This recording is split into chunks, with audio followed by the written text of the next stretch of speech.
A partir de las cenizas de la Primera Gran Guerra, Adolf Hitler intentó organizar un siniestro nuevo orden mundial, que sería dirigido por una hipotética raza de superhombres arios. Para lograrlo se sirvió de un reinado de terror como jamás el mundo había conocido. Son muchos los que opinan que los nazis reanudaron la práctica del ocultismo que había permanecido latente en Europa durante miles de años. En la actualidad existen documentos que prueban que sus creencias estaban basadas en una degeneración de antiguas tradiciones paganas, una deformación de las batallas míticas entre las fuerzas del bien y del mal, y un viaje terrorífico a un mundo regido por místicos, locos y asesinos.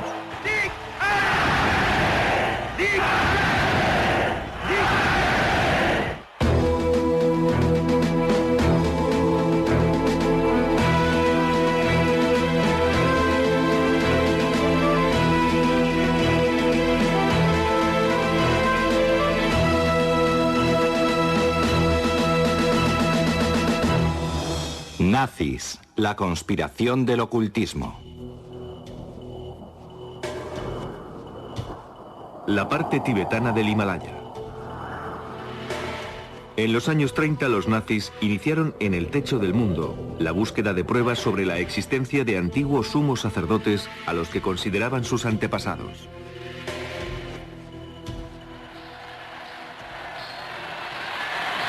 La creencia nazi en estos antepasados tenía como fundamento el establecimiento de las bases de una nueva religión en Alemania, una religión con Adolf Hitler como sumo sacerdote.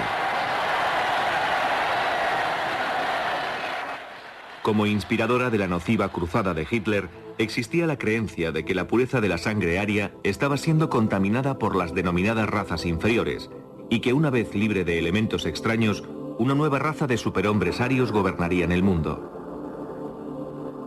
Esta era la interpretación nazi de antiguos mitos, en un culto al creador que se remonta a miles de años en el pasado.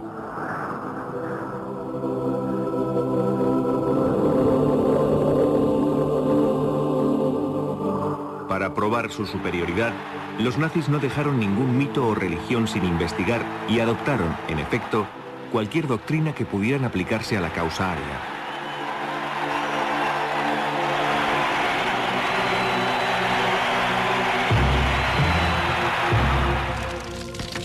Como fundamento de esta nueva doctrina, Hitler necesitaba eliminar a las otras religiones rivales.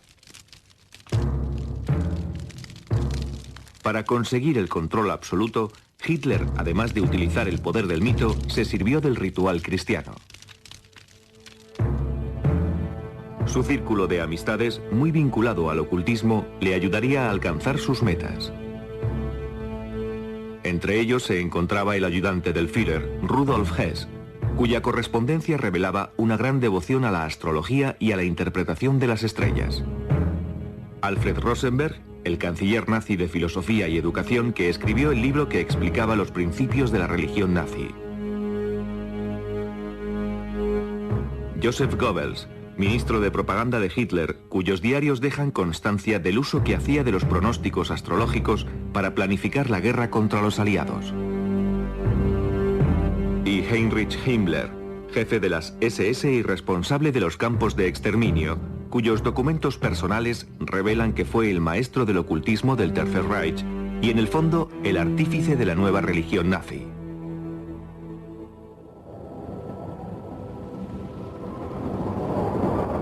Esta nueva religión estaba basada en una misteriosa leyenda ancestral que contaba la historia de un continente situado en algún lugar del Atlántico Norte, habitado por una raza de seres superiores que habían perdido la gracia cayendo en el mal y el vicio.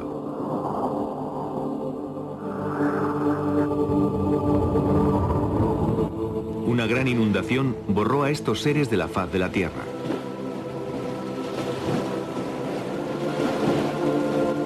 Pero antes de ser destruidos por completo, algunos sacerdotes escaparon en barca, llegando al fin hasta la India y las cimas del Tíbet.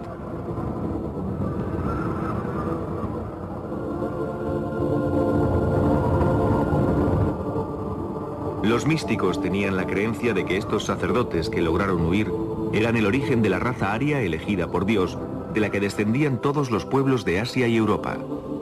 A ese lugar se le llamó Atlántida.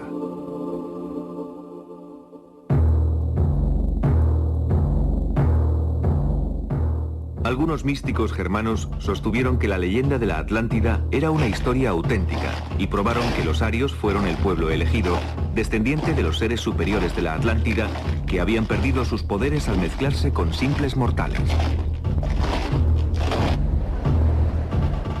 La semilla de la doctrina nazi se basa en estas teorías.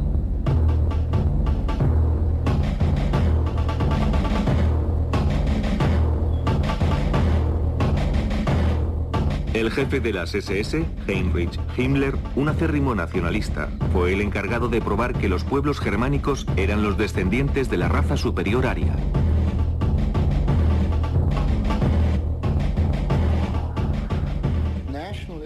Todos los nacionalistas, en particular aquellos que creían en la superioridad de la raza aria, apoyaban la idea de una isla desaparecida de la Tierra sin dejar rastro.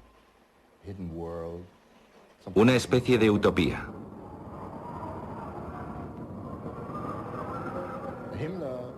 Hitler centró la búsqueda de esa raza superior en el Tíbet, la raza superior de la Atlántida, como a Hitler le gustaba llamarla, cuyos descendientes podrían aún seguir viviendo en las montañas del Tíbet. Himmler creía en la autenticidad de la misteriosa leyenda de la Atlántida, que los míticos seres superiores de aquella isla al final habían conseguido llegar desde el Tíbet al norte de Europa y que sus descendientes eran los nórdicos o razas arias. Alemania.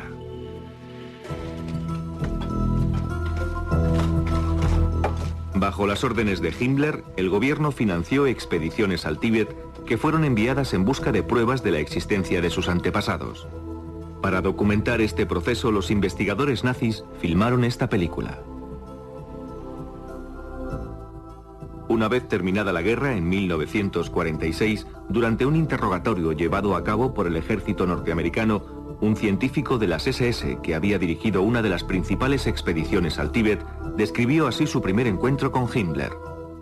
Himmler hizo alusión a su creencia de que la raza nórdica no había evolucionado, sino que había descendido directamente del cielo para asentarse en el continente desaparecido y que antiguos emigrantes de la Atlántida habían fundado una gran civilización en Asia Central.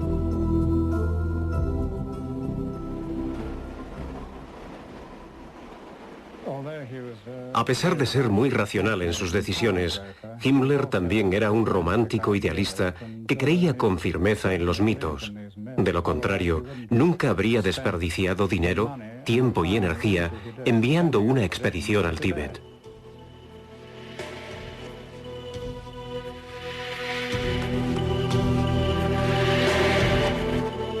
Las poblaciones del Tíbet fueron sometidas a una completa inspección por los investigadores nazis, que trataban de encontrar lo que el partido dio en llamar rasgos físicos arios, frente estrecha, largos miembros y facciones angulosas.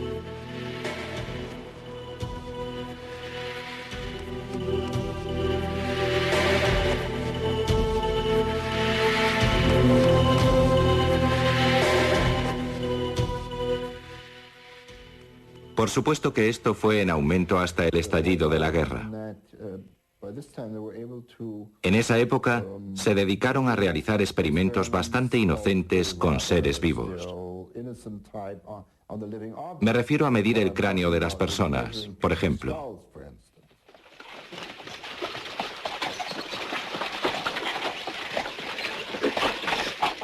La búsqueda de pruebas que demostraran la superioridad de la raza aria pronto se convirtió en un acto criminal.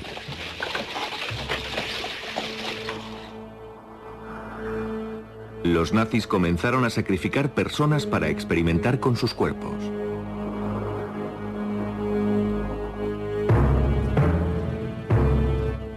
Estaban convencidos que una vez probado que sus antepasados eran dioses, solo quedaría un paso para volver a crear a través de la reproducción selectiva esa raza de superhombres arios.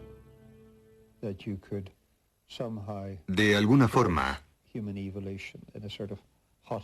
intentaban forzar la evolución humana a través de una especie de semillero, seleccionando los padres de un niño.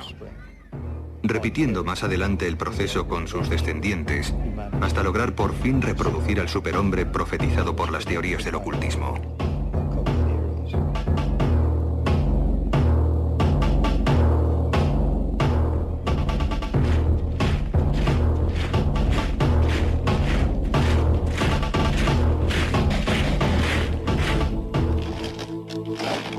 Hitler proclamó: cada 700 años la humanidad avanza un paso más.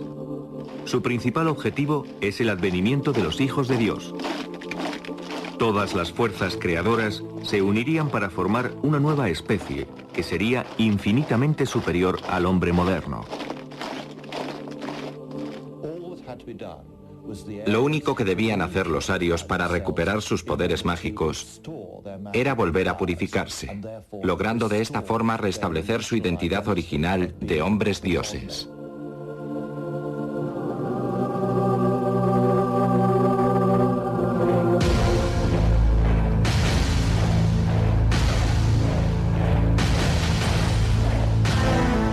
Los proveedores de crías fueron las SS. Himmler solo reclutaba a los más fuertes, a los mejor dotados y a los jóvenes que consideraba más apuestos. Altos, rubios y de ojos azules. Estos futuros guerreros debían estar bien educados y pertenecer a familias de pura raza aria. Los miembros de las SS eran por lo general guerreros bastante altos y bien dotados. Himmler había decretado que los aspirantes a las SS debían tener una altura de 1,80 m. Además de poseer la altura requerida, debían ser de pura raza. Estos oficiales tenían que demostrar que desde 1750 no había existido mezcla alguna que dañara la pureza de su ascendencia germánica.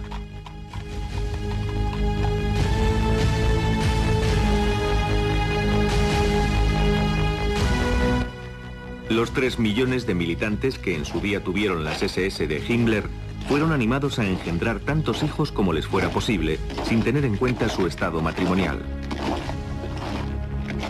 Himmler hizo saber a las SS que tenían un sagrado deber hacia su país y su Führer, el de engendrar niños arios saludables. Una de las ideas de Himmler tenía que ver con la poligamia.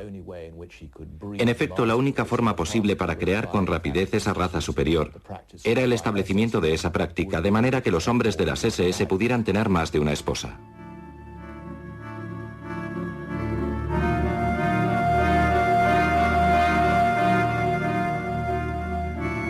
En 1935, Himmler creó el programa de las SS Lebensborn, que significa fuente de vida.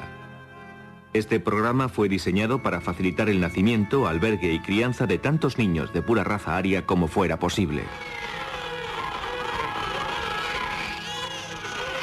El programa de Himmler fue documentado con imágenes reales que mostraban a los recién nacidos del programa de Lebensborn.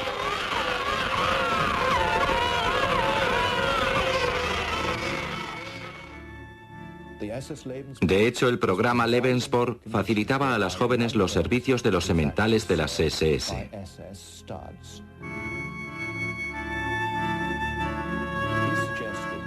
Himmler aconsejaba no renunciar a los placeres de la maternidad a las jóvenes arias alemanas que no eran capaces de encontrar novio o marido.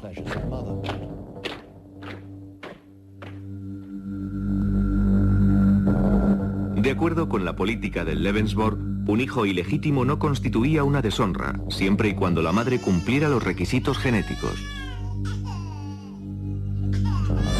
Se creía que la única función de las mujeres consistía en engendrar niños, cuyos descendientes, según el partido nazi, se convertirían en dioses. Se calcula que 11.000 niños Lebensborn nacieron entre 1935 y 1945. La mayoría de estos niños nunca conocieron a sus padres.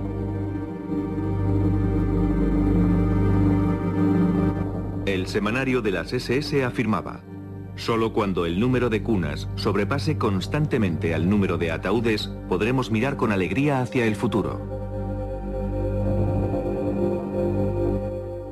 Los niños nacidos bajo el programa Lebensborn se convertían de inmediato en propiedad del Estado. Algunos fueron criados en hogares Lebensborn, mientras que otros fueron adoptados y criados por familias pertenecientes a las SS. Durante la guerra, los niños con rasgos arios fueron raptados en los países invadidos, siendo enviados a los hogares Lebensborn en Alemania. Los documentos nazis indican que solo en Polonia 200.000 niños raptados fueron a parar a los hogares Lebensborn, donde recibieron un profundo entrenamiento en todo lo referente a la cultura y mitología nazi.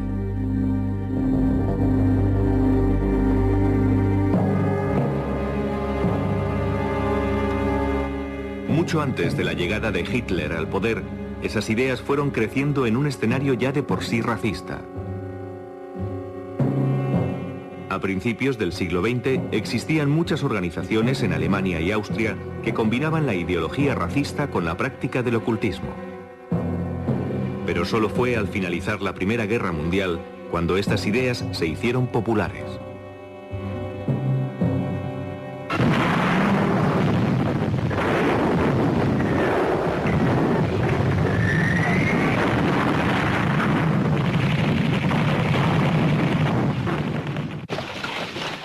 Al final de la Gran Guerra, el una vez poderoso imperio alemán había sido desarmado y se encontraba a merced de las naciones vencedoras. En las antes prósperas ciudades, los veteranos mutilados vagaban por las calles como fantasmas de otra época.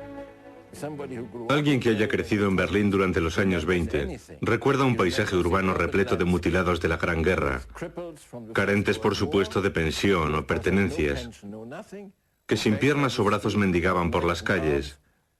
Era la gran miseria que reinaba en las ciudades. Millones de personas se encontraban sin empleo y la inflación era galopante. Con la recesión, el hambre y la pobreza se encontraban por doquier. He visto muchas manifestaciones antes de que Hitler subiera al poder. Enormes concentraciones causadas por el sufrimiento de la gente, el masivo desempleo que originaba la pobreza y los gritos reivindicativos como «dadnos pan, dadnos trabajo».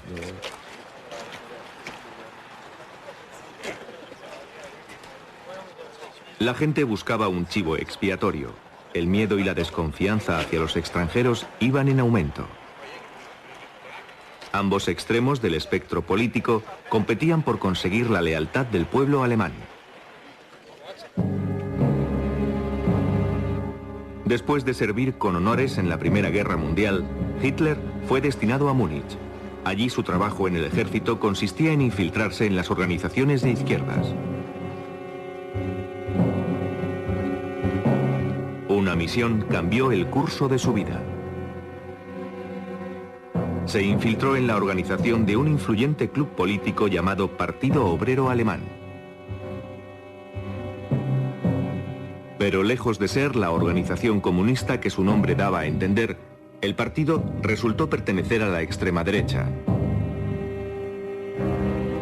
Hitler, atraído por lo que allí se decía, se unió a ellos y al final se convirtió en líder de la organización. En uno de los primeros mítines donde Hitler habló, se encontraba un desilusionado veterano de guerra llamado Rudolf Hess. Cuando regresaba de uno de aquellos mítines, recobrado ya su ánimo, Rudolf Hess vio que Alemania podía volver a su antiguo esplendor y que él era la persona destinada a conseguirlo. Hess estaba convencido de que el ardiente orador que había tomado la palabra no era otro que el tan esperado Mesías profetizado en los círculos de ocultismo alemanes. Junto al filósofo racista Alfred Rosenberg, Hess fue seguidor de uno de los grupos más importantes, la Sociedad Full, que buscaba de forma activa un Mesías germánico y que estaba dedicada al resurgimiento de la llamada Suprema Raza Aria. Sus miembros practicaban la astrología. Algunos rendían culto a un espíritu maligno al que llamaban científico, en la creencia que esto les ayudaría a alcanzar su meta. Su emblema era una daga colocada sobre una cruz gamada curva. Entre sus miembros se encontraban algunos de los hombres más ricos y poderosos de Múnich. La Sociedad Zoll financiaba al Partido Obrero Alemán de Hitler. En 1920 el partido de Hitler cambió oficialmente su nombre por el de Partido Nacional Socialista Alemán del Trabajo, el NSDAP, o como pronto sería conocido, el Partido Nazi. Con Hitler como líder, el partido nazi creció con rapidez, atrayendo a la gente con un delirante mensaje de miedo y vehemente oratoria. Él representaba al carismático y poderoso líder que todos esperaban desde la guerra. Como muchos alemanes y austríacos de la época, Hitler vivió en un entorno que por sí mismo ya era hostil al judaísmo. No era difícil encontrar esas ideas en publicaciones populares tales como Ostara, una revista de ocultismo declaradamente racista escrita por un renegado, además de monje retirado y místico llamado Lanz von Liebenfels. La revista Ostara sería un buen ejemplo para entender cómo Hitler pudo haber adquirido su racismo y antisemitismo, ya que incluso acudió a la editorial Lancet para obtener los números atrasados. De gran popularidad en la época, la publicación predicaba que los nórdicos, o razas arias, tenían mucho que temer de la gente cuya piel era más oscura que la suya, y señalaban a los judíos como los más peligrosos. Ostara afirmaba que los judíos estaban impidiendo a los arios ocupar su legítimo lugar como soberanos del mundo. Una lucha eterna que se remonta a tiempos bíblicos. Los titulares rezaban: ¿es usted rubio? Entonces está en peligro. Por lo tanto debería leer Ostara, una publicación para rubios y un movimiento para los derechos del hombre. La publicación daba una idea de lo que llegaría a ser el mundo nazi. Hablaba de la selección racial, del programa Lebensborn e incluso de los campos de exterminio. A partir de estas ideas, Hitler desarrolló teorías sobre la raza que fueron más tarde influenciadas por el miembro de la Sociedad Zoll, Alfred Rosenberg, el filósofo racista y ocultista, que más tarde llegaría a convertirse en la mano derecha del Führer en materia espiritual.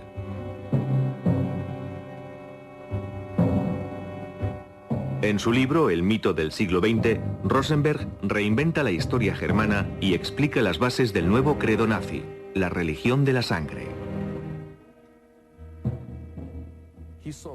Vio en la sangre el sentido religioso como factor determinante.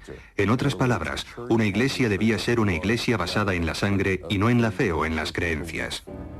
Las razas nórdicas estaban unidas por la sangre, así que para Rosenberg, la sangre, la estirpe y la identidad racial constituían las claves de esta nueva ideología.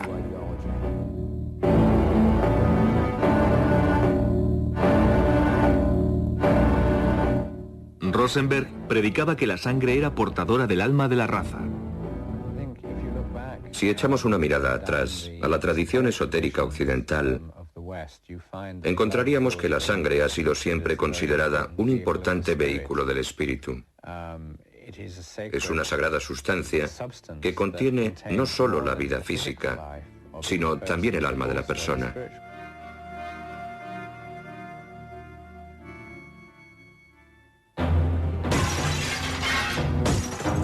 La mitología nórdica reemplazó a la Biblia cristiana como fundamento de la nueva religión nazi. En un desfile organizado por Rosenberg, que fue captado por el cine, los nazis celebraron su recién concebida versión de la cultura aria y su historia.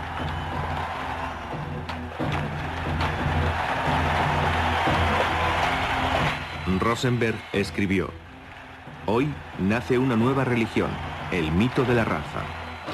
La creencia de que la esencia divina debe ser defendida a través de la sangre». Hitler llevó aún más lejos la idea de Rosenberg cuando escribió: «Las antiguas creencias volverán a resurgir para ser respetadas de nuevo. El total conocimiento de la naturaleza secreta del bien y del mal eliminará el barniz del cristianismo y traerá una religión propia de nuestra raza».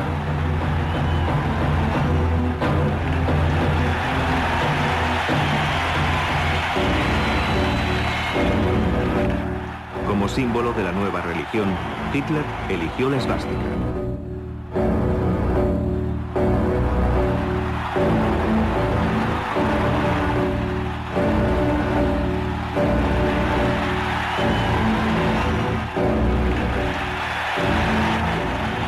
A través de la historia podemos encontrar la esvástica bajo diferentes culturas a lo ancho y largo de todo el mundo. Desde tiempos remotos fue el símbolo de la buena suerte en China y en la actualidad continúa siendo un emblema religioso en el hinduismo y el budismo. Estaría presente en los escudos nazis como protección mágica y también guardaría relación con los no cristianos, en el sentido que representa el martillo de Thor, el dios del rayo y el trueno. De alguna forma, una especie de dios patriótico. Entre los vikingos, la esvástica representaba el sol ártico, adorado a través del culto pagano como portador de vida y buena fortuna. Para Hitler, la esvástica tenía un significado diferente. Escribió: "En la esvástica vemos representada la lucha del hombre ario por alcanzar la victoria".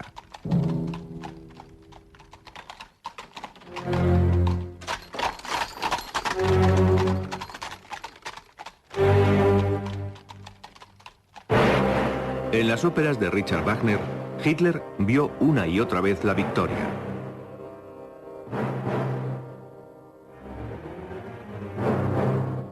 Los caballeros andantes, las aventuras épicas de tradición teutónica, la mitología nórdica de guerra y las fuerzas del bien y del mal eran tramas comunes en la cultura germánica.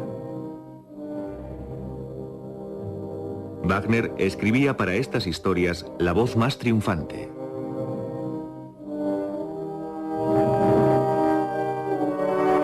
Adolf Hitler apenas tenía 12 años cuando asistió a la primera ópera de Wagner. De adulto se convirtió en un obsesivo admirador del compositor.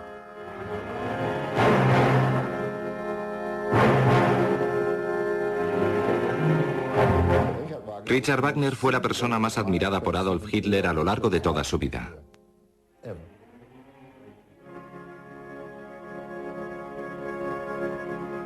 El genio que Wagner poseía para todo lo solemne se convirtió en fuente de inspiración para los grandiosos mítines que Hitler pronto organizaría, y donde era a menudo interpretada la música de Wagner. La música actuaba como si fuera una droga, eliminando por completo el intelecto, la capacidad de crítica.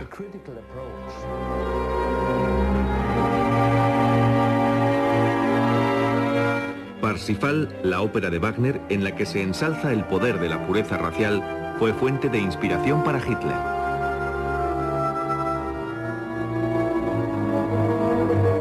Se trata de una antigua historia épica que relata la búsqueda del Santo Grial. De acuerdo con la leyenda, el Santo Grial era una copa mística que contenía sangre sagrada y concedía poder ilimitado a quien bebiera en él.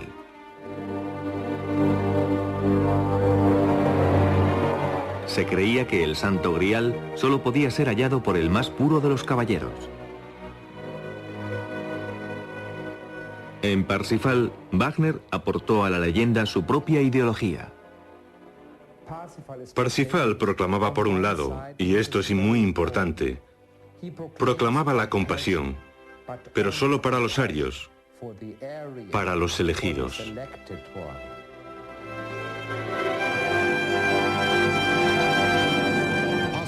Parsifal era un símbolo clave en la imaginación de Hitler. A menudo hablaba de restablecer la religión de Parsifal. La imagen del caballero del Santo Grial en busca del mito de la pureza racial era crucial para Wagner y para el propio concepto que Hitler tenía, en el sentido sobrenatural, de la labor que llevaba a cabo el racismo nazi.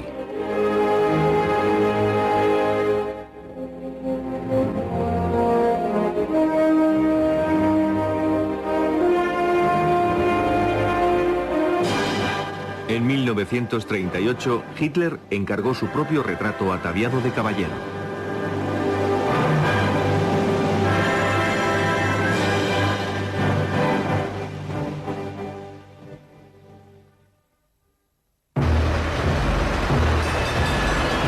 La carrera de Hitler hacia el poder comenzó el 9 de noviembre de 1923, cuando intentó derrocar al gobierno bávaro. Al frente de un ejército privado conocido como los Camisas Pardas, lanzó un ataque sorpresa sobre una cervecería en la que se reunían los miembros del gobierno. Con Hess y Rosenberg de su lado, Hitler anunció presuntuosamente la formación de un nuevo gobierno. Después se echó a las calles, desfilando por todo Múnich acompañado de 3.000 camisas pardas. Se enfrentaron a la policía y a consecuencia de los disparos que se efectuaron, murieron 16 de los hombres de Hitler. Fue un golpe de estado fallido, pero durante los 10 años que precedieron la llegada de Hitler al poder, los 16 fueron convertidos en mártires. La bandera nazi que portaban en aquel momento se manchó con la sangre de los caídos. Esto dio origen a un ritual que se celebraba con cada nueva bandera o estandarte nazi, pues carecían de valor hasta que Hitler los tocaba con la histórica bandera.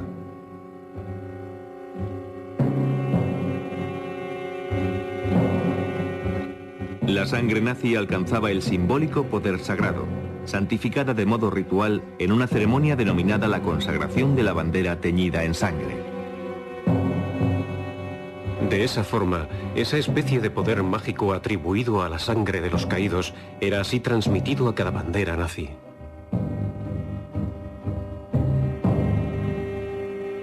La histórica bandera era el crucifijo de la religión de Hitler y venía a simbolizar el nuevo rey. En 1933, Hitler consiguió convertirse en el Führer, el líder. Unser Führer, der Reichskanzler Adolf Hitler, hat das Wort.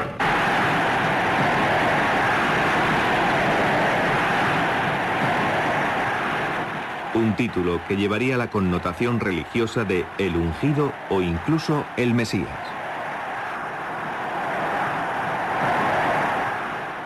Había llegado el momento para Adolf Hitler.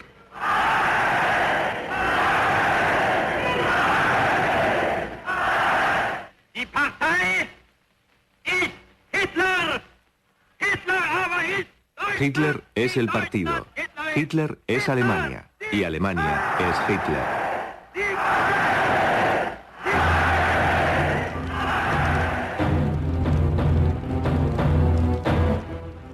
Con la llegada de Hitler al poder, la doctrina de la sangre se convirtió en la religión indiscutida del partido nazi, incluidos días sagrados y mártires.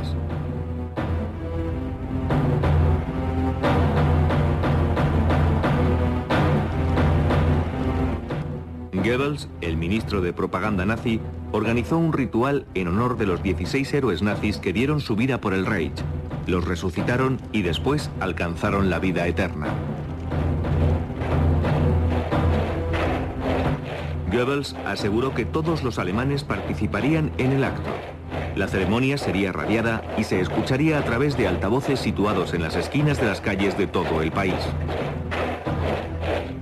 Parte del mensaje decía: la noche de la muerte está en camino. A la medianoche el místico ceremonial representaba el nacimiento del Reich. Lucharon, murieron y salieron victoriosos. Así fue como se fundó el primer Reich.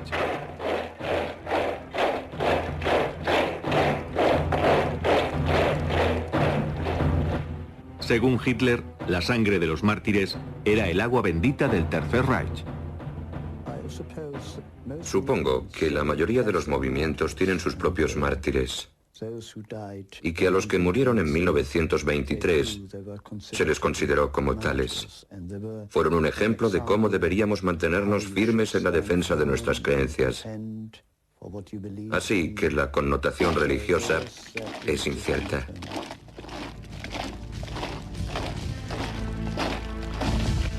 Los primeros mártires del Reich llegaron a ser conocidos como los 16 inmortales.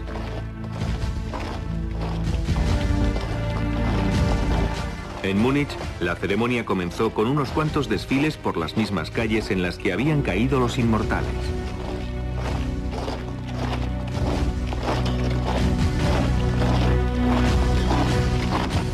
cabeza del desfile portaban la bandera teñida de sangre.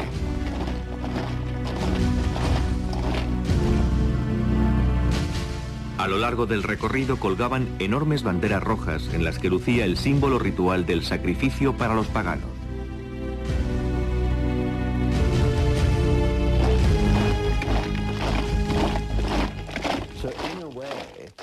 Así que, en cierta forma, podemos ver que se trata de una imitación de la procesión de Semana Santa en Jerusalén,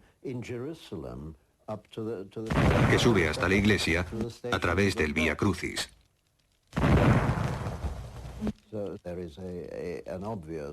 Es una copia evidente de los rituales cristianos.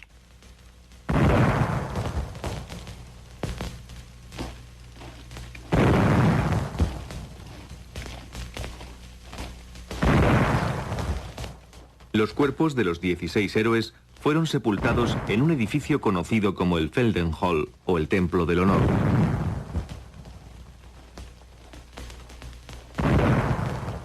El cual se convertiría en un santuario nazi.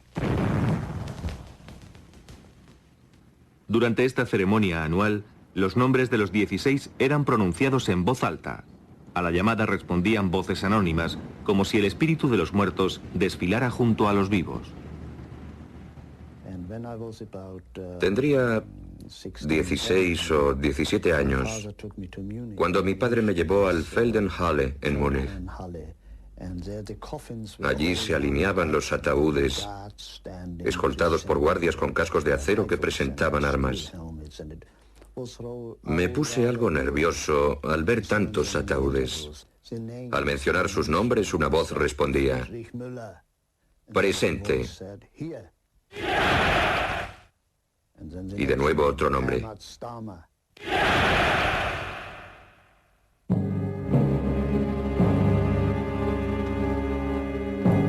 Antes de la ceremonia religiosa.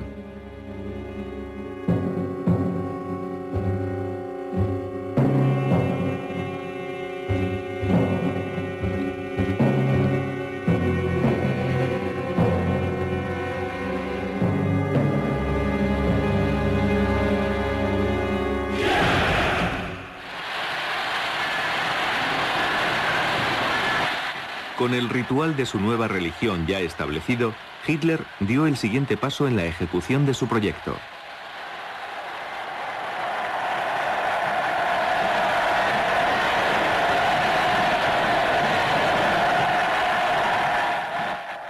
Hitler escribió: «La fuerza sin ninguna base espiritual está condenada al fracaso».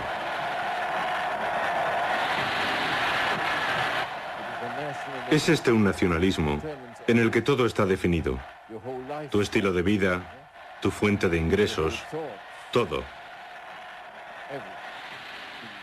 Podríamos decir que su regla principal es la de estar dispuesto a dar tu vida por la patria.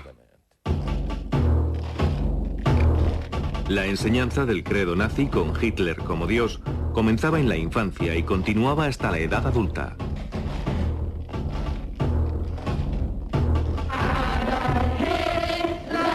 Adolf Hitler es nuestro salvador, nuestro héroe. Es el ser más noble de toda la tierra. Por Hitler vivimos. Por Hitler daremos la vida. Hitler es nuestro Señor.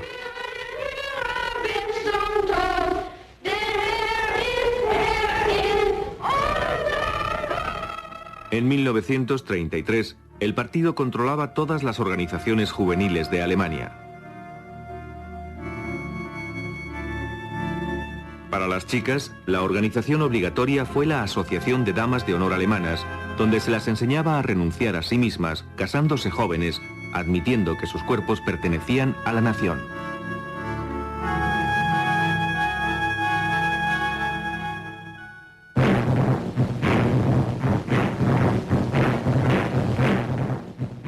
A los 10 años, los chicos se convertían en miembros de la Organización de Jóvenes Alemanes. A los 14 se integraban en las juventudes hitlerianas y a los 18 ingresaban en el partido nazi.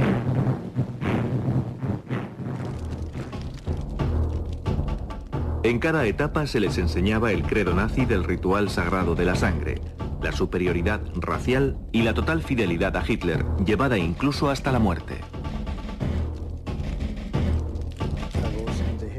Pertenecí a las juventudes hitlerianas hasta que cumplí los 18. Nos enseñaron, y yo creía en ello, que era importante luchar por nuestro país y, si fuera necesario, dar la vida por él.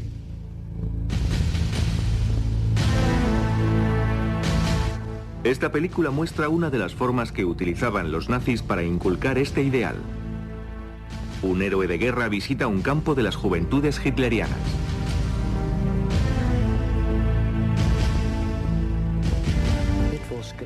Era estupendo que te dijeran que pertenecías a una raza superior, a la más importante nación de la Tierra. Yo creía que por ser alemán, que la sangre germana que corría por mis venas me hacía superior a los demás. Hitler declaró: "Quiero ver de nuevo en los ojos de los jóvenes el brillo salvaje del orgullo".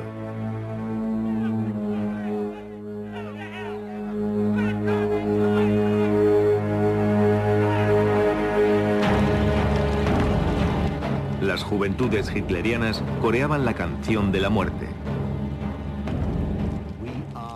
Se nos entrenó para hacer frente a los avatares de la guerra. Nuestro derecho era morir como héroes. En otras palabras, se nos decía que un joven de 17 años debía considerar que podían reclamarle ese sacrificio y que debía estar dispuesto a dar su vida por el Führer y la patria. No eras nada. Lo único que importaba era el país y la raza. A los 18 años, los cadetes se entregaban al Führer al pronunciar el juramento sagrado. Juro, todos teníamos que repetir el juramento con el brazo en alto y la mano extendida. Servir al Führer, al pueblo y a la patria. Servir al Führer, al pueblo y a la patria, haciendo retumbar el lugar. Hasta la última gota de nuestra sangre. Hasta la última gota de nuestra sangre.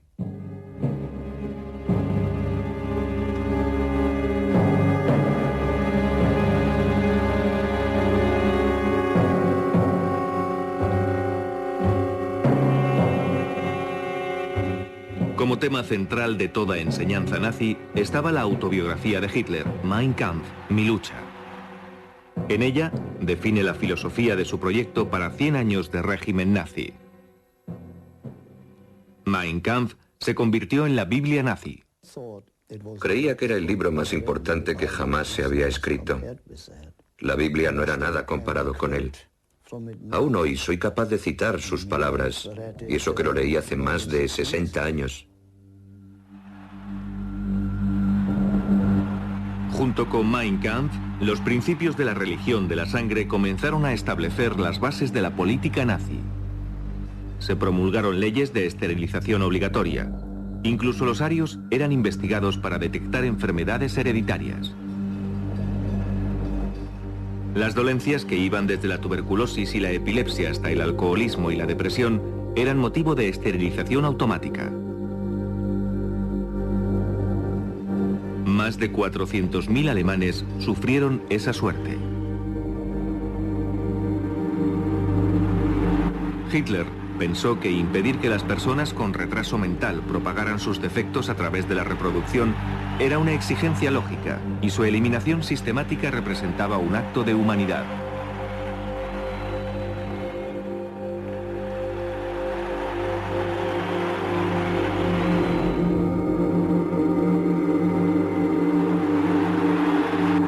Los niños con problemas de salud eran registrados al nacer. Si sus problemas persistían, los médicos nazis les administraban en secreto una inyección letal, comunicando a sus padres que habían fallecido por causas naturales. Se estableció un programa de eutanasia para las personas con minusvalías físicas o mentales. Las películas de propaganda lo presentaban como un acto piadoso, destinado a liberar a las almas del sufrimiento del cuerpo. Para 1935, Hitler ya había creado las leyes de la raza, por las que un alemán puro cometía un acto criminal casándose o incluso manteniendo relaciones sexuales con judíos. Los judíos fueron privados de sus derechos de ciudadanos.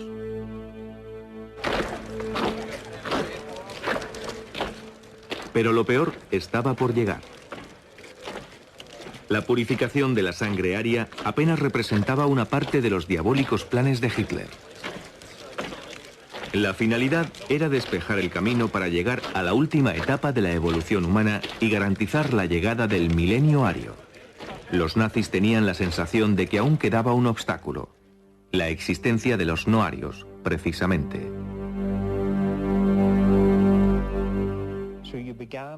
Comienzas esterilizándolos. Entonces te das cuenta de que el proceso es demasiado lento y acabas por asesinarlos en las cámaras de gas. Algo rápido, eficaz y barato.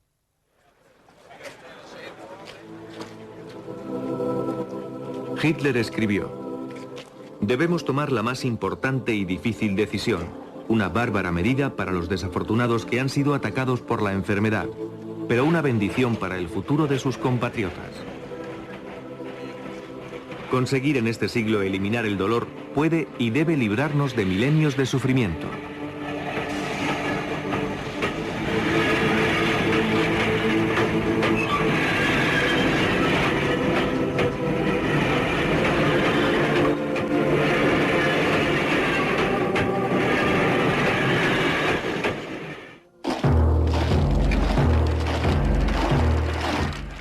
La idea de que unos pocos deberían ser eliminados en beneficio de la mayoría llegó incluso a alcanzar a las SA, las camisas pardas de Hitler. Las SA, que fueron uno de los principales partidarios de Hitler, se convirtieron al final en un obstáculo que no dudó ni un solo momento en eliminar. Es probable que sin las SA Hitler no habría llegado al poder, ya que eran temidos por el pueblo. Gente violenta y alborotadores callejeros que eran utilizados para actuar en las manifestaciones y proteger los mítines importantes.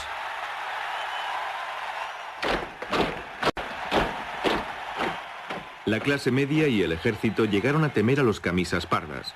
Las SS eran una organización más aceptable para el ejército. Como ellos, sus miembros pertenecían a la clase alta alemana. La mayoría de los miembros de las SS eran profesionales, doctores, abogados, etc. Mientras que en las SA militaba la clase obrera.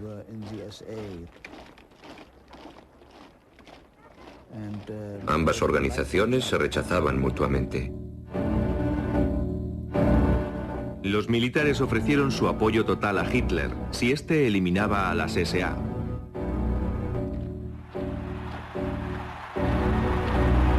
Hitler aceptó, y con la ayuda de Himmler, eliminaron del partido a los camisas pardas en una sola noche. Esa fue la noche de los cuchillos largos. Tuvo lugar el 30 de junio de 1934. Entonces yo tenía 12 años. Aún la recuerdo. Las SA celebraban un congreso en un lugar cercano a Múnich. Hasta allí se desplazaron Hitler y sus SS. Los cabecillas de las SA fueron rodeados y ejecutados con tal rapidez y rudeza que muchos murieron sin entender lo que sucedía. Se dijo que al caer, algunos seguían gritando Heil Hitler. Después de la purga de las SA, Himmler transformó a las SS en una organización militar de élite. Con el tiempo se hicieron cargo de la administración de los campos de concentración, donde los judíos y otros enemigos del Estado eran ejecutados. Pero la visión que Himmler tenía de las SS aún no estaba completa. Proyectaba convertir a esa organización en la nueva aristocracia alemana, los nuevos superhombres profetizados por Hitler en la doctrina de la sangre. La idea que Himmler tenía de las SS no era otra que la de crear una nueva reserva de sangre de élite para la sociedad nazi en Alemania. En todo momento se recordaba a las SS, que era un cuerpo de élite, cuya fortaleza y valor militar eran esenciales para su existencia. Y aún más, se les decía que de hecho eran los responsables de la supervivencia de la raza.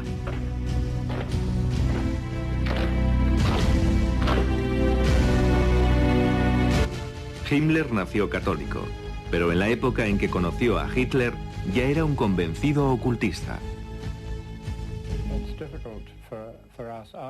Después de tanto tiempo, nos resulta difícil comprender cómo un hombre, creyendo en Dios, se une de repente en Alemania a un maestro a un exterminador.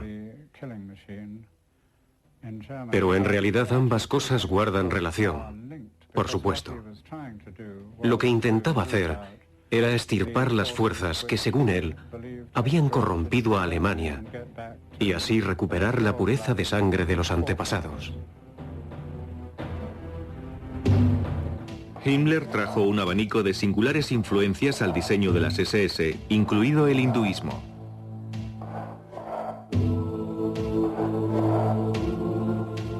Se dice que durante la guerra viajaba con una copia del Bhagavad Gita, un libro sagrado del hinduismo. En él se relata una gran batalla que tuvo lugar en el campo de la virtud entre las fuerzas del bien y del mal. La creencia hindú en la reencarnación y su rígido sistema de castas eran del agrado de Himmler. Servía de perfecto modelo para la organización guerrera nazi que gobernaría al mundo. En la actualidad, los historiadores afirman que Himmler se creía la reencarnación del rey Hendrik, un líder germánico de la Edad Media que impidió a los eslavos invadir Alemania. Mientras los nazis se preparaban para invadir el este de Europa, Himmler creía que había llegado el momento de realizar su destino cósmico, que las SS habían regresado a la patria para llevar a cabo una simbólica cruzada. En la noche del 1 de julio de 1937, para conmemorar los 1000 años de la muerte del rey Hendrik, Himmler preparó un gran funeral en la catedral de Quedlinburg, junto a la tumba del monarca, el lugar donde originalmente se levantaba el castillo del gran rey. Acompañados por una música solemne, Himmler y un grupo de altos oficiales de las SS portando una antorcha conducían la procesión hasta la cripta. Una vez allí dirigían las oraciones y la meditación.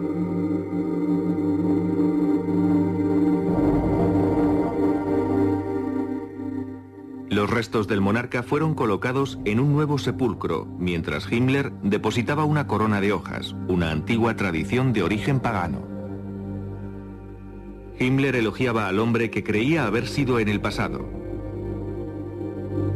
Mientras sellaban el sarcófago, juró completar la misión del rey, conquistando las tierras al este de Alemania.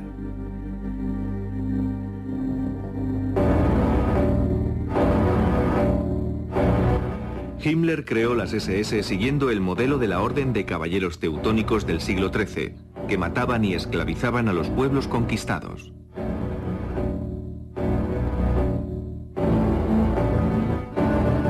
El paralelismo con las prácticas de la Alemania nazi era evidente.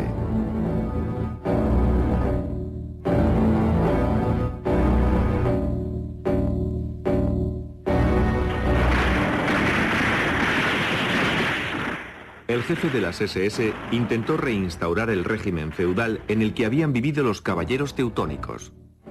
A medida que nuevas tierras eran conquistadas, cada oficial de las SS tomaba posesión de una propiedad feudal. La gente del lugar podía ser asesinada o enviada a trabajos forzosos.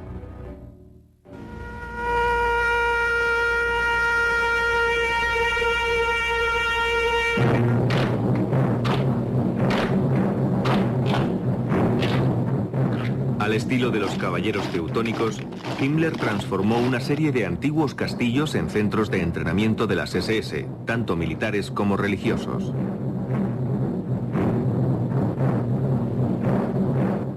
Aquí, los reclutas eran iniciados en los métodos de los llamados sacerdotes guerreros.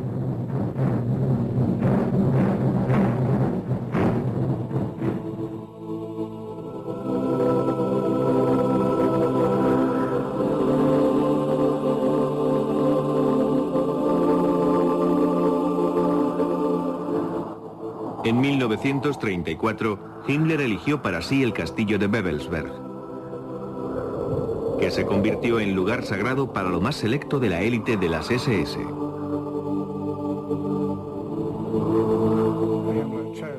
Himmler eligió Babelsberg siguiendo las recomendaciones de su consejero espiritual, quien le había dicho que en aquel punto mágico Alemania ofrecería la mayor resistencia a un ejército venido del este, y que allí tendría lugar una gran batalla en la que las hordas enemigas serían derrotadas. Himmler tenía grandes planes para su castillo medieval de Babelsberg. Para ello, necesitaba una enorme cantidad de obreros. Para garantizar un suministro suficiente de esclavos, hizo construir un campo de concentración cerca de allí. Desde 1939 hasta 1945, 4.000 prisioneros trabajaron en el castillo de Himmler. Cerca de un tercio de ellos perdieron la vida mientras trabajaban en él. Al ver los planos, los apuntes y los modelos en miniatura que se fabricaron, uno se admira del extraordinario parecido que guarda el reconstruido castillo de Babelsberg con el Vaticano en Roma. Babelsberg fue construido en forma de triángulo con 3 torres en las esquinas. Sobre este diseño básico, Himmler planeaba construir una gran colonia. El pueblo había sido derruido y saneado. En su lugar construyeron un enorme emplazamiento con espacios interconectados, barricadas, torres y muros divisorios en forma circular que se extendían sobre una amplia zona. El conjunto era una especie de Vaticano de las SS.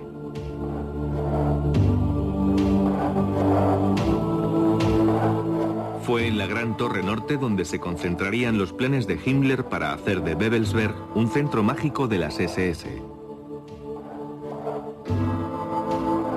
En la base de la torre, Himmler construyó una cripta.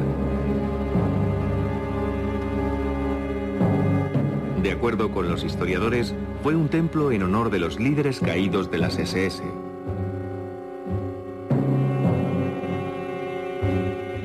La curvatura del techo creaba una especial acústica y en el centro de la sala ardía una especie de llama sagrada.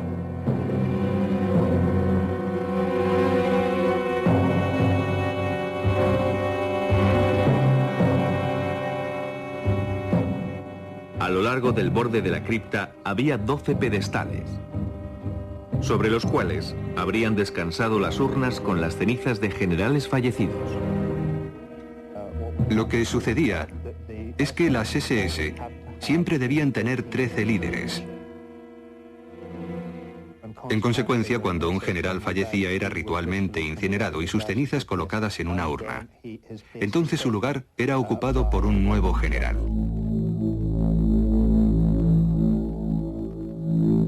En la leyenda, el rey Arturo reunió a los 12 mejores caballeros en una gran sala. En la versión de Himmler, se creó la sala de los líderes supremos de las SS, situada en una sala sobre la cripta. En ella podía reunirse con los 12 altos oficiales de las SS. Una enorme roseta adornaba el piso. Esa radiante figura estaba hecha con signos del antiguo alfabeto nórdico. Himmler trató de construir una réplica de la capilla del Grial que aparece en la leyenda del rey Arturo. El Santo Grial, un místico cáliz, del que decían que había contenido sangre divina.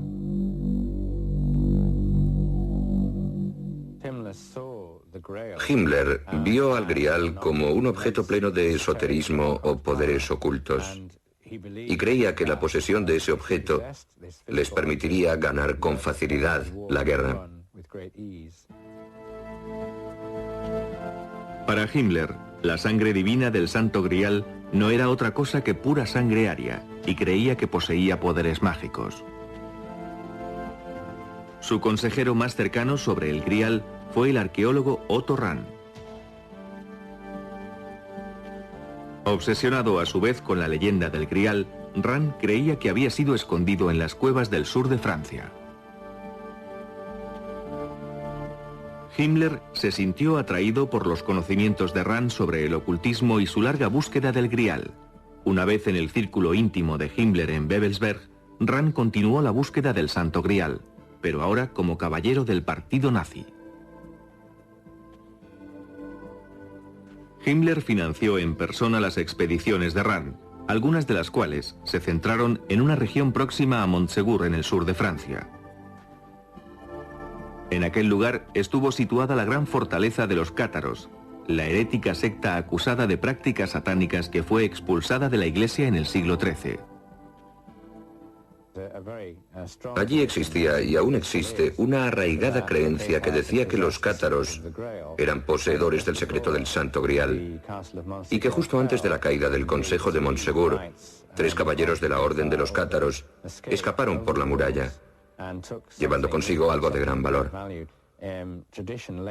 Con el tiempo, la leyenda afirmó que fue el Grial, o su secreto, lo que fue escondido en un laberinto de cuevas. Las expediciones de Rand también tuvieron lugar en Alemania. Una carta registrada que Rand envió al cuartel general de las SS parecía indicar que el explorador creía estar próximo a realizar el largo sueño de su vida. Para que mi trabajo tenga éxito, debo inspeccionar en persona el lugar. En primer lugar, debo ir a las ruinas de Wildenberg, el castillo alemán del Santo Grial. En este momento se llevan a cabo las excavaciones. Heil Hitler.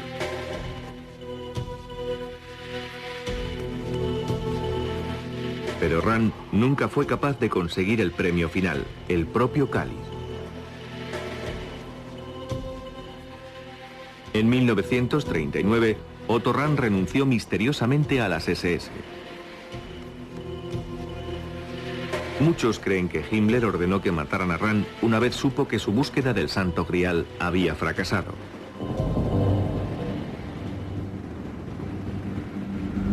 Dos meses más tarde fue encontrado muerto en los Alpes austríacos. La causa de su muerte sigue siendo desconocida.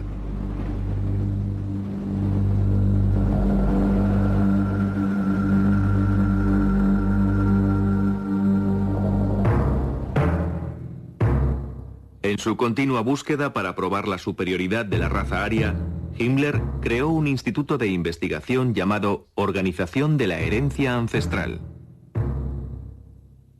Además de llevar a cabo experimentos médicos con seres humanos y verificar linajes para proteger la pureza racial, la misión de esta organización consistía en recuperar e interpretar ritos ocultos, antiguas leyendas germánicas y tradiciones paganas.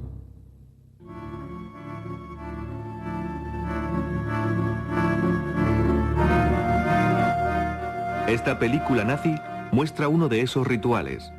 Unas jóvenes danzan alrededor del símbolo nórdico de la guerra y el orden divino. Para controlar todo el conocimiento sobre las ciencias ocultas, Himmler confiscó las librerías y los artefactos de todas las sociedades de ocultismo que no estaban asociadas con él, incluidas las sociedades secretas, tales como la masonería, que los nazis tachaban de organización secreta creada por los judíos para conspirar contra el pueblo alemán.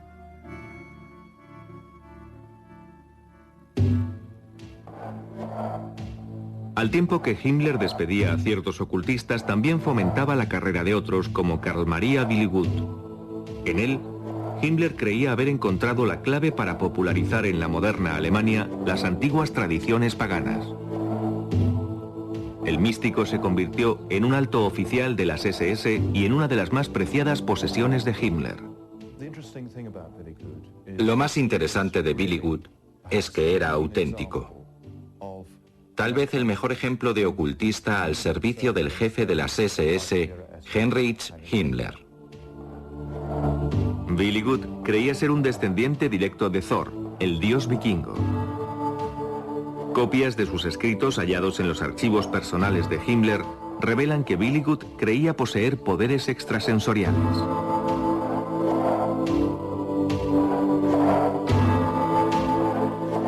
Un documento titulado Los 9 Mandamientos de Dios estaba firmado por Billigud y visado por Himmler.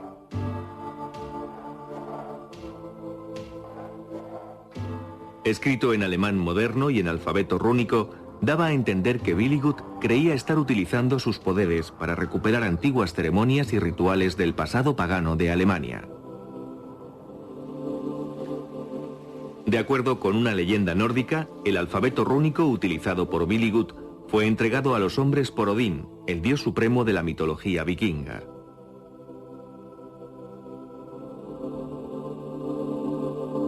Este alfabeto sagrado fue su regalo a la humanidad. Tal vez las runas provenían de la mezcla de antiguos símbolos grabados en la piedra en tiempos inmemoriales. Estos alfabetos en realidad tenían un significado. Cada letra expresaba una idea.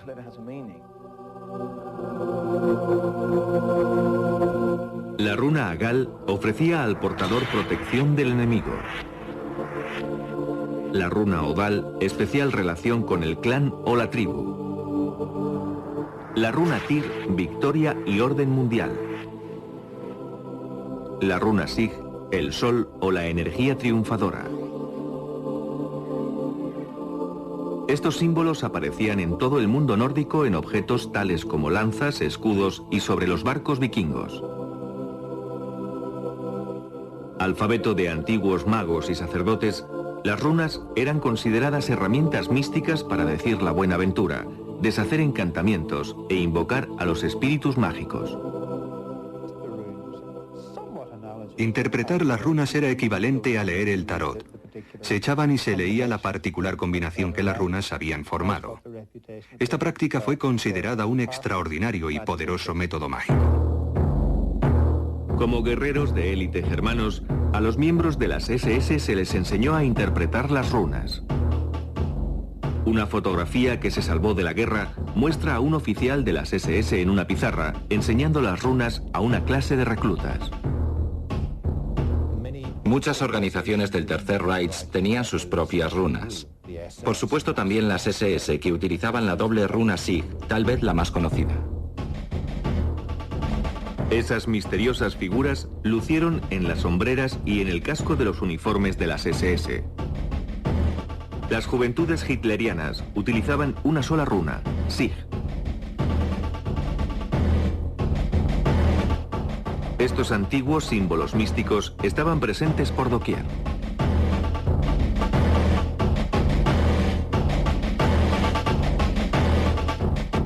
Sirviendo a los alemanes de constante recordatorio de su pasado pagano. Al recluta de las SS, tras haber superado su entrenamiento, se le tomaba juramento.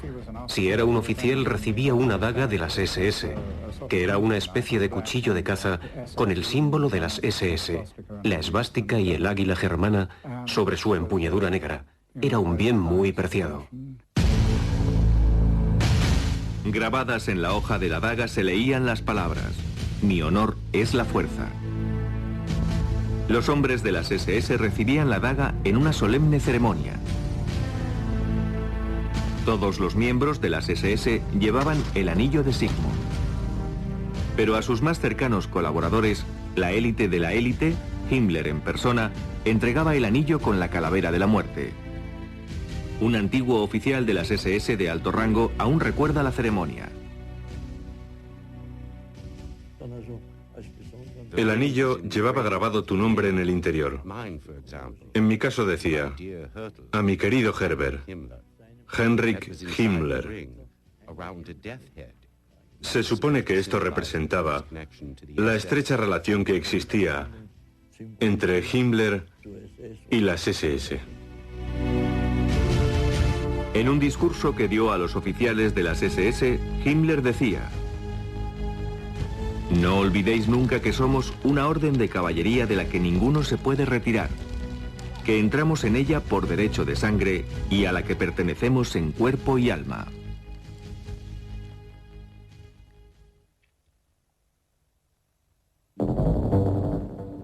Siguiendo las antiguas tradiciones paganas germánicas con las influencias propias de su educación católica, Himmler invadió las ceremonias familiares de las SS desde el nacimiento. Existe una foto tomada en una especie de capilla nazi destinada al bautizo de niños, que muestra una escena en un altar de las SS, con un retrato de Hitler ocupando el lugar del crucifijo, donde un niño está siendo presentado a la comunidad de guerreros germanos. La ceremonia del matrimonio también se convirtió en un ritual de las SS. Al estilo de las antiguas tribus germánicas, los oficiales de las SS hacían el papel de líder del clan, presidiendo el matrimonio. El mismo Himmler ofició alguna de estas ceremonias. Esta excepcional filmación muestra a un oficial de las SS desposando a Gretel, la hermana de Eva Braun, la compañera de Hitler. Se intercambiaban los anillos, así como el pan y la sal, los antiguos símbolos paganos de la fertilidad y pureza de la tierra.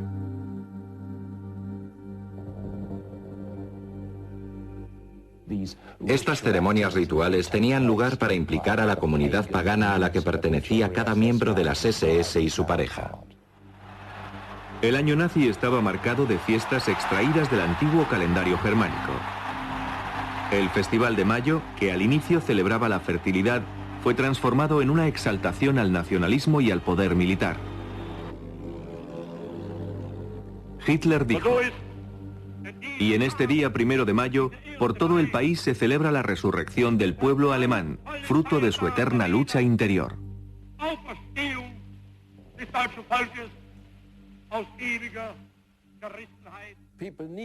La gente necesita enmarcar el año con fiestas. Así que trataron de sustituir las celebraciones paganas por las cristianas. Después incluyeron las antiguas fiestas paganas, el solsticio de verano, el de invierno, en fin, todas esas, y las adaptaron a sus necesidades. Los nazis comenzaron incluso a restaurar antiguos templos paganos, como Stenstein, que estuvo dedicado al dios del sol.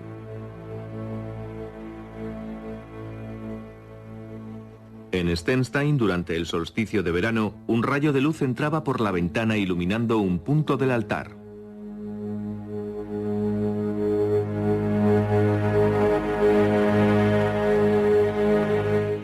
Aunque Stenstein fue un lugar sagrado para las tribus germánicas, estaba lejos de ser considerado uno de los extraordinarios templos dedicados a observar el movimiento del sol. Sin embargo, Himmler estaba convencido que era una prueba de la superior inteligencia de los antiguos sacerdotes germánicos.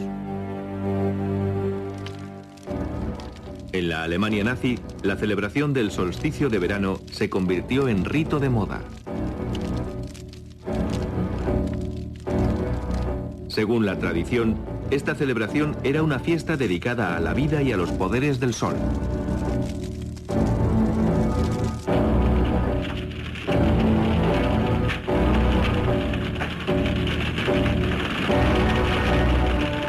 Espectaculares escenificaciones perfectamente orquestadas se acompañaban de discursos que predicaban el sacrificio y el heroísmo.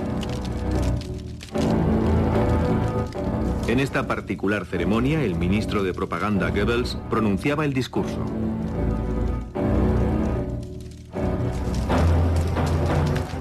En el tiempo antiguo, la ceremonia de las hogueras simbolizaba el regreso del sol. En la Alemania nazi, significaba un tributo al Führer.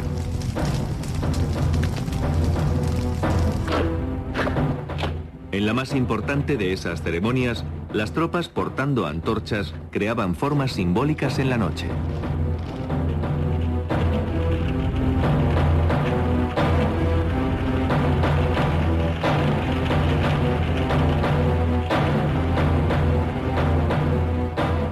Al finalizar el año, durante la larga noche del solsticio de invierno, se honraba a los caídos por Alemania. Himmler manifestó en un discurso: "El solsticio de invierno no solo representa el fin del año, también es la fiesta en la que recordamos a nuestros antepasados, donde el individuo toma conciencia de su insignificancia e intenta estar siempre alerta, permaneciendo unido a la eterna cadena de su linaje con auténtica humildad".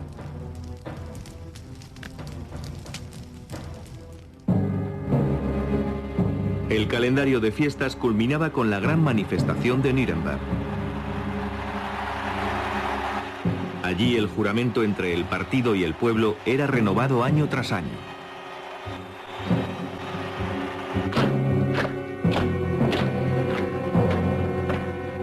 Decenas de miles de nazis uniformados unían allí sus fuerzas.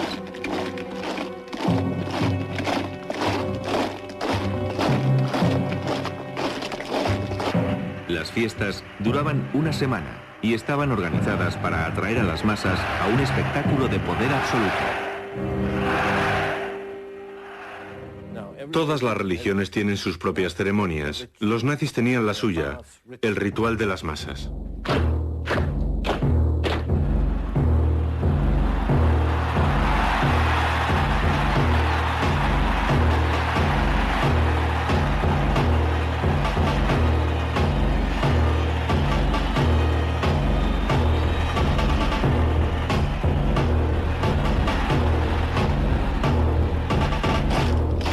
¿Y qué ofrecían a la gente estas manifestaciones masivas?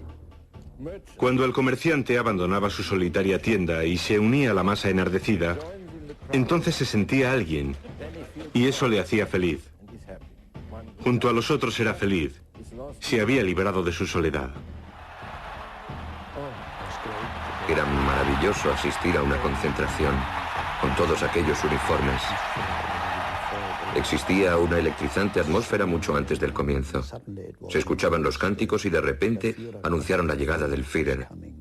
Entonces le vimos caminar hasta el escenario y solo se oían los gritos de Heil, Heil, Heil.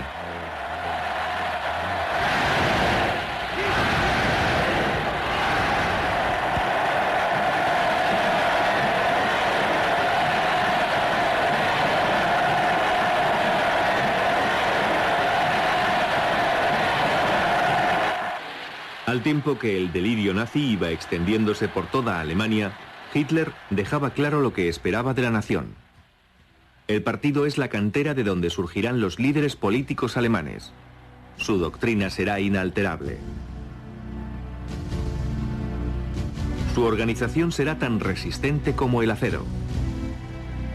Sin embargo, tendrá la imagen de una orden sacerdotal.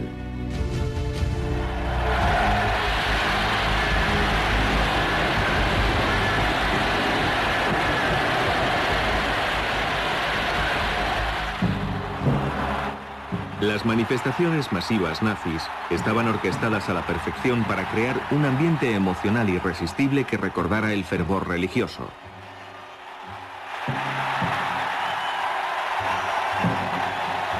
El motivo central de la ceremonia era Hitler.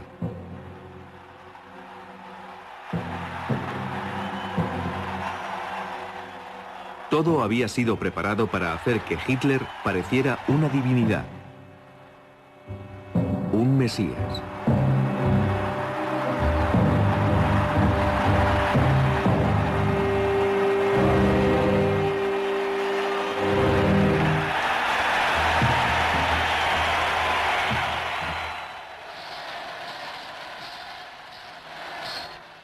Habiéndose ganado el indiscutible favor del pueblo, Hitler estaba ahora preparado para dominar el mundo.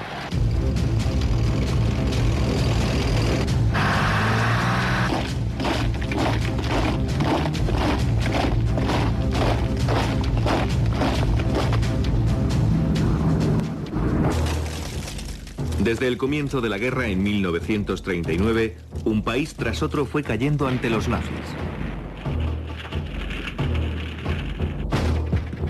Sin embargo, las cosas cambiaron al llegar el invierno de 1942 y los nazis comenzaron a sufrir algo que creían imposible: la derrota. A medida que los esfuerzos nazis se hacían más desesperados, recurrieron al uso de las ciencias ocultas en investigaciones y ceremonias e incluso en la toma de decisiones militares. Algunos miembros del comando naval alemán estaban convencidos de que los aliados se servían de las fuerzas místicas para vencer a Alemania.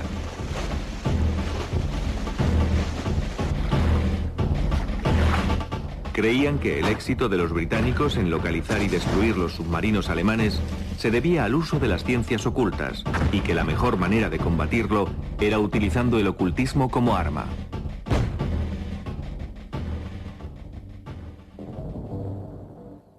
Esto llevó a Himmler a establecer un instituto secreto dedicado a la antigua práctica de adivinación por el péndulo. Sobre mapas del Atlántico Norte, los videntes hacían oscilar un objeto suspendido de una cuerda, intentando localizar la posición de los convoyes aliados.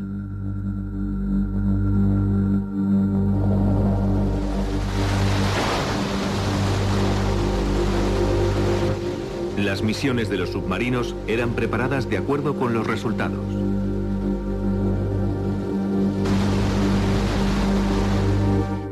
En esta carta escrita por Himmler, fechada el 12 de enero de 1943, refiere que las investigaciones radiestésicas y los entrenamientos habían logrado grandes progresos durante el año.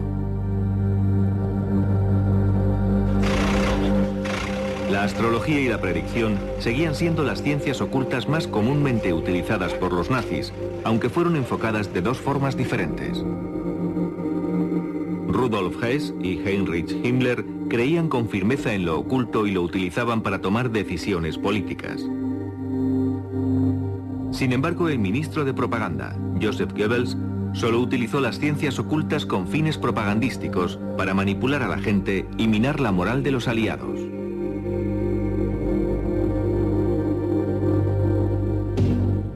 Goebbels pronto se dio cuenta de la existencia de una gran fuente de conocimiento místico, las profecías de Nostradamus, uno de los más famosos visionarios de todos los tiempos.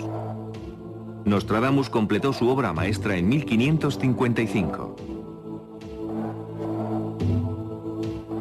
El libro hace sutil referencia a una crisis que tendría lugar en Gran Bretaña y Polonia en 1939, el año que los nazis invadieron Polonia. Esto sucedió cerca de 400 años después de que Nostradamus escribiera su libro.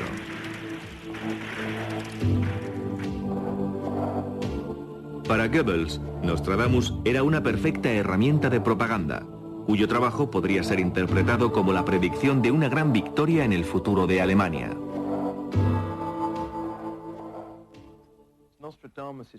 Las profecías de Nostradamus están escritas en cuartetas, que son poemas de 4 líneas. Son tan densas y esotéricas que pueden ser interpretadas de muchas formas.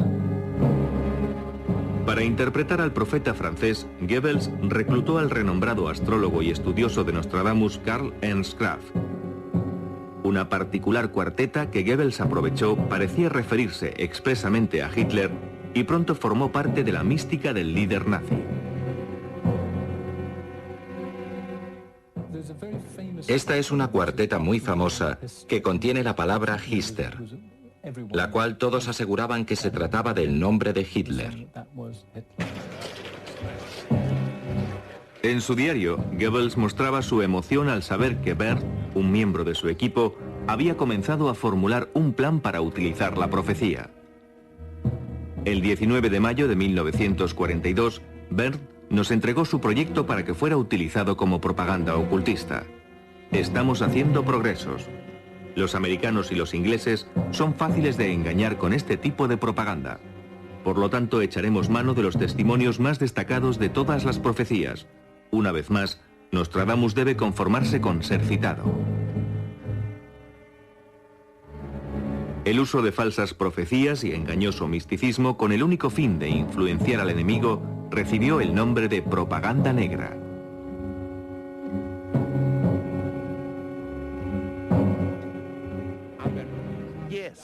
Sí, se imprimieron octavillas con las profecías de Nostradamus y las repartieron por toda Francia.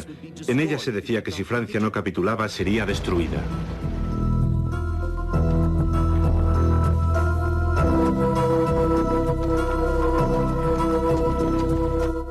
La inteligencia británica descubrió el engaño y, reconociendo el potencial de ese tipo de propaganda, comenzó a fabricar su propia campaña con las profecías de Nostradamus. En efecto, los ingleses adoptaron también ese sistema y publicaron un libro con 50 falsas profecías de Nostradamus que predecían la victoria británica en la guerra. Del mismo modo que los nazis habían inundado Francia con falsas profecías de Nostradamus, Los aliados introducían de contrabando en Alemania su propia propaganda negra. La campaña de propaganda negra en Inglaterra dio pronto un nuevo giro con la llegada del astrólogo Louis de Vol, un emigrante húngaro de origen judío reclutado por la inteligencia británica. A de Vol se le encargó trabajar junto al maestro en falsificación Elik Hall. La principal habilidad de Elik era la de falsificador, es decir, falsificando documentos, revistas, las cuartetas de Nostradamus. Hall y de Vol decidieron crear una falsa versión de Zenit, la principal revista alemana de astrología.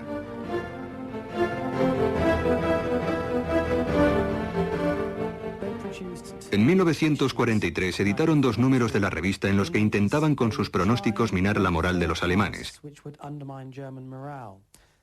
Por ejemplo, decían: tened cuidado con el 30 de junio, el aniversario de la noche de los cuchillos largos. La trama que estaba tras ese pronóstico consistía en implantar en la mente de los alemanes la idea de que las SS podían ahora ser desleales a Hitler.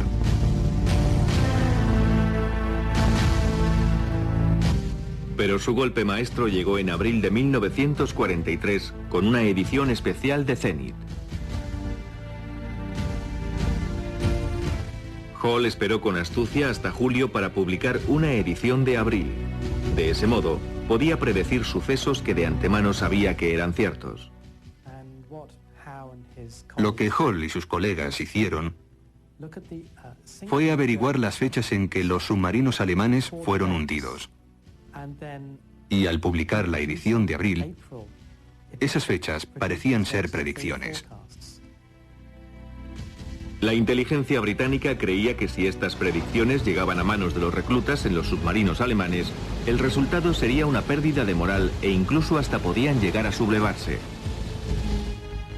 Los británicos falsificaron el Zenit, sin embargo contenía un maldito error. Erróneamente habían titulado la revista Der Zenit, en lugar de Zenit, su verdadero nombre. Astrología y espionaje pronto se verían enfrentados de nuevo en lo que muchos aún siguen considerando el incidente más extraño de la Segunda Guerra Mundial. El momento en que Rudolf Hess, ayudante y consejero del Führer, y uno de sus amigos más íntimos, realizó un asombroso vuelo en solitario a Escocia. La idea de Hess de llevar a cabo ese vuelo comenzó con su creencia de que al pertenecer los británicos a una raza nórdica, simpatizarían con la causa aria y que incluso se les podría persuadir de unirse a los alemanes si Churchill lograba ser derrocado. Uno de los mentores de Hess, Karl Haushofer, reforzó su ideal al contarle un sueño que había tenido.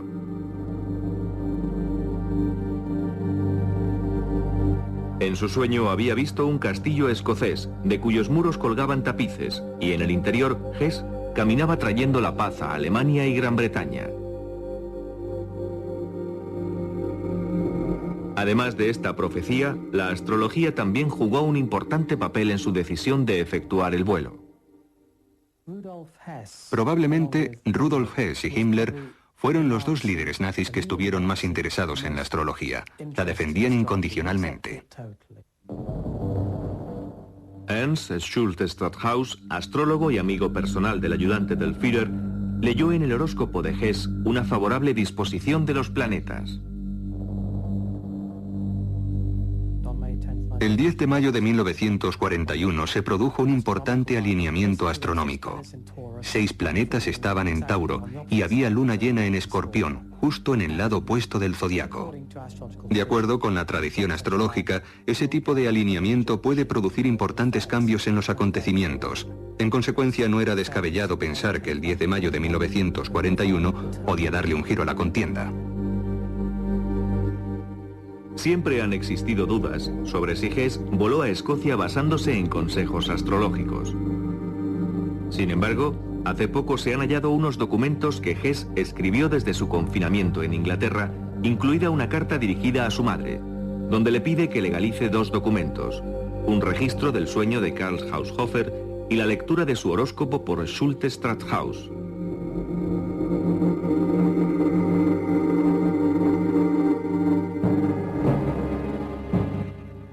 Hay quien cree que antes de partir, Hess mantuvo una reunión con el Führer. Unos 6 días antes de iniciar su viaje, Hitler y mi padre mantuvieron una reunión que duró 4 horas. Nadie sabe de lo que hablaron, pero alguien comentó que al salir de la habitación, Hitler llevaba cogido a mi padre por el hombro, mientras mi padre le decía: siempre ha sido un tipo muy testarudo. Esa es una despedida amistosa.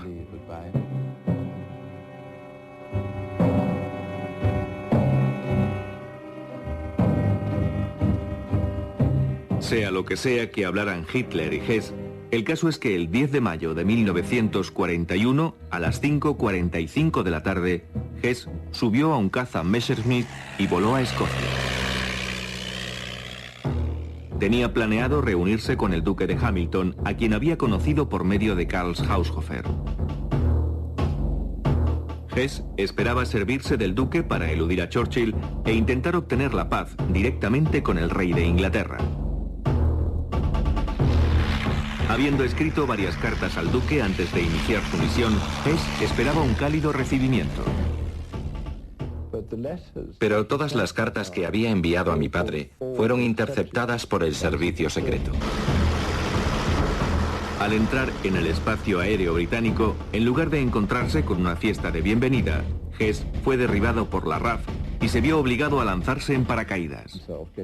Se golpeó al saltar del avión, lesionándose al tomar tierra. Quería que le capturaran, pues creía que sería llevado directo ante mi padre, con solo decir que deseaba verle. Hess fue encontrado por una familia escocesa, esta que vemos en su granja, el lugar donde se estrelló el avión. Hess afirmaba tener un mensaje muy importante para el duque de Hamilton, pero al principio todos se negaban a creer que el hombre que había caído en sus campos fuera el ayudante del Führer del Tercer Reich. Mi padre fue informado de que un joven piloto había caído a tierra y que solicitaba una entrevista con el duque de Hamilton. Mi padre fue a ver al prisionero, el cual se presentó a sí mismo como Hess. Fue algo divertido porque la tarde que mi padre fue a ver a Churchill, el gran hombre estaba descansando viendo una película de los hermanos Marx. Churchill se mostró algo incrédulo y sus palabras fueron: ¿me está diciendo que ha caído en nuestras manos el ayudante del Führer?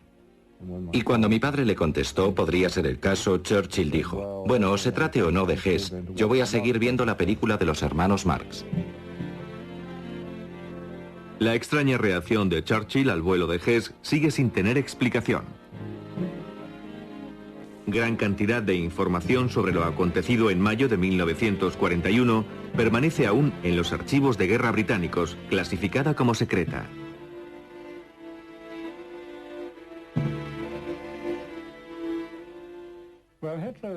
La reacción de Hitler al vuelo de Hess constituyó una de sus mejores actuaciones. Hizo una gran representación. Se mostró sorprendido, conmocionado, horrorizado y todo lo demás.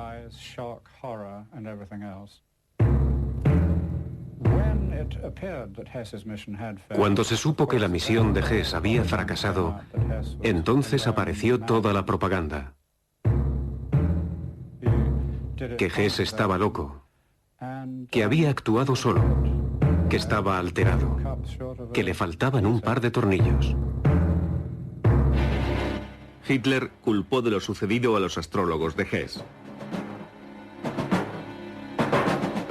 En respuesta, el Ministerio de Propaganda nazi promulgó un edicto llamado Acción Hess, que prohibía la práctica pública de cualquier ciencia de ocultismo, incluyendo la astrología. Esto trajo como resultado un mayor control sobre las actividades de los astrólogos, quienes un mes más tarde fueron al fin fichados en una redada en cumplimiento del edicto Acción Hess. Todos los astrólogos importantes que estaban fichados fueron detenidos e interrogados. Karl Kraft, el hombre que proporcionó a Goebbels una de las más importantes interpretaciones de Nostradamus, así como una impresionante cantidad de aciertos en los pronósticos astrológicos, sufriría como castigo la pena capital, según se supo por un colega suyo.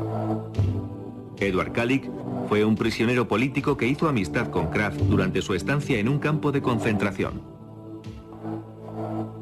Me dijo, Edward, tú sobrevivirás, pero a mí me matarán porque conozco demasiados secretos. Le trasladaron a Buchenwald y al partir me dijo, allí es donde me matarán, y allí le dieron muerte. Los astrólogos que fueron detenidos en cumplimiento del edicto Acción Hess fueron tratados de distinta forma dependiendo de su utilidad para el Reich. Aquellos que ya trabajaban para Himmler fueron de inmediato puestos en libertad, permitiéndoles continuar con su trabajo. En esa época, Himmler entró en contacto con uno de los más importantes astrólogos de Alemania, Wilhelm Wulff. Durante su encarcelamiento junto a los demás astrólogos, Wulff solía leer el horóscopo a los guardas. Después lo hizo para el general Schellenberg, que era el jefe del contraespionaje bajo el mando de Himmler.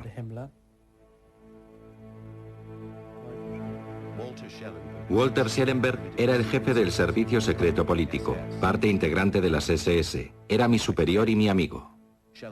Schellenberg no creía en la astrología, pero se sirvió de ella. Cuando Schellenberg quería discutir algún asunto con Himmler, le decía que un astrólogo había predicho algo al respecto.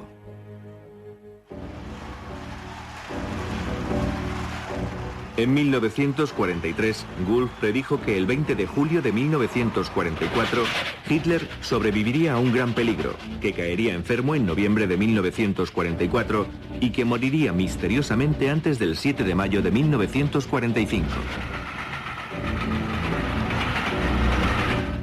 En base a esas predicciones, Wulff se convirtió en el astrólogo personal de Himmler y en uno de sus más leales colaboradores. Todas esas predicciones tuvieron lugar.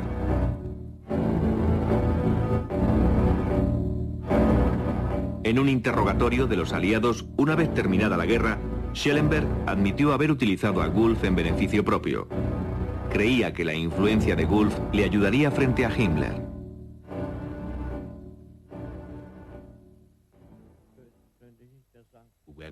Durante el proceso de Nuremberg, mientras estuve en prisión con Schellenberg, aún hablábamos de ello. Él se sentía muy orgulloso de que Wilhelm Wulff hubiera podido influenciar a Himmler. De acuerdo con el testimonio de Schellenberg, la idea de un golpe de Estado obsesionó a Himmler durante las últimas semanas de la guerra. Al consultar los astros, supo que su intención de derrocar al Führer podía tener éxito. Fue a finales de abril de 1945, cuando las tropas soviéticas que ya habían cercado Berlín comenzaron a tomar los suburbios de la ciudad.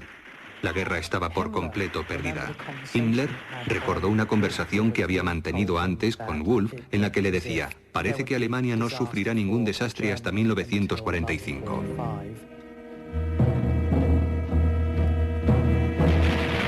Al leer la carta astrológica de Hitler, Wulff observó que la disposición de los astros indicaban su caída.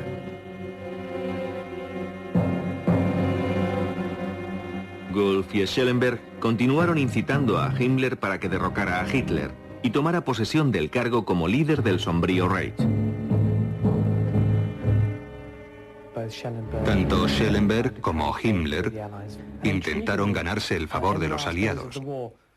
Curiosamente, en los últimos días de la guerra, en una reunión entre Himmler y un representante del Congreso Mundial Judío, a la que Wulff asistía como astrólogo de Himmler, parece ser que este último estuvo de acuerdo en no exterminar más judíos.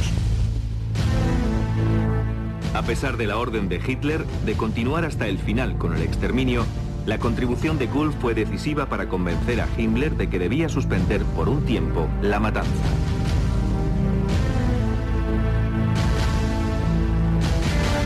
Habiendo tomado esa decisión, parecía que Himmler estaba dispuesto a dar el golpe de Estado. Pero al final, el temor y su lealtad al Führer le impidieron hacerse con el poder.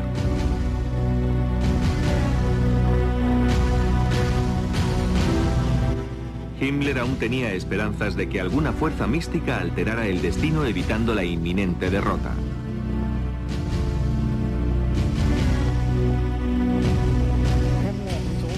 Himmler estaba muy interesado en el paralelismo que existía entre lo sucedido a mediados de los 40 y los anteriores periodos históricos.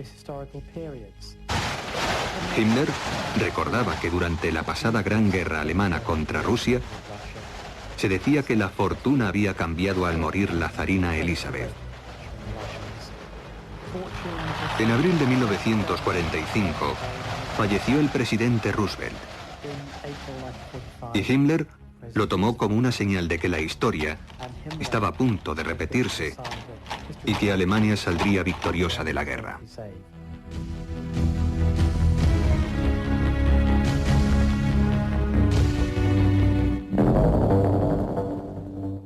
Dos semanas más tarde, Goebbels, acompañado de toda su familia, descendió con Adolf Hitler al búnker privado del Führer.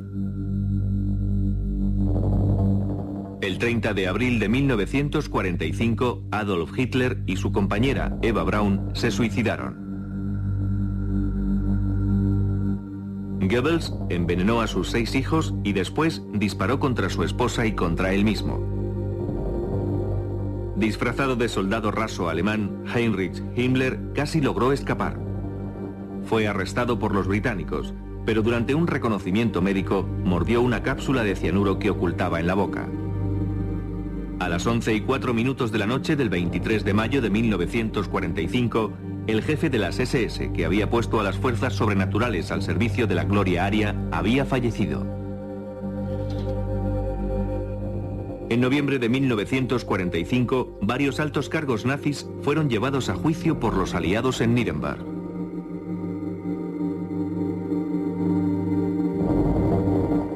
Rudolf Hess fue sentenciado a cadena perpetua. Murió a la edad de 93 años. El ocultista Alfred Rosenberg fue encontrado culpable de crímenes contra la humanidad y ahorcado en octubre de 1946. El Tercer Reich, que debía haber durado más de 1000 años, terminó apenas pasados 12.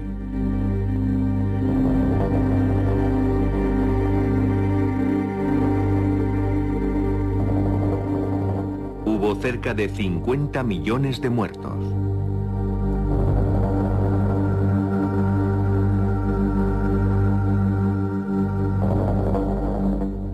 Irónicamente, entre ellos se encontraba la primera generación de la llamada raza superior de Hitler, que debía haber engendrado las siguientes generaciones de superhombres arios. A través de la historia, la mitología ha ejercido una gran influencia sobre la mente humana.